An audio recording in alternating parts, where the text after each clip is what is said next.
গো, বলছি আমি একটু বাজারে যাব, সংসারের কিছু কেনাকাটার জন্য টাকা দাও। ও তুমি বাজারে যাবা? হুম। কতক্ষণ লাগবে মোটামুটি তোমার বাজারে গেলে? ওই 4-5 ঘন্টা। 4-5 ঘন্টা?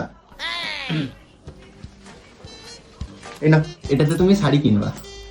শাড়ি কিনবো? আচ্ছা। আর এই 5 টাকা দিয়ে তুমি সংসারের জিনিসপত্র কিনবা। আচ্ছা ঠিক আছে। 4-5 ঘন্টা এই ফাঁকে একটু শিবুদার বউকে ফোন করি। হ্যালো বৌদি। কি গো? তুমি তুমি না বাজারে গেলা? আমি না ভুলে গেছি। কি ভুলে গেছো তুমি? আমি না ভুলে গেছি কোন 500 টাকা দিয়ে শাড়ি কিনবো আর কোন 500 টাকা দিয়ে বাজার করব।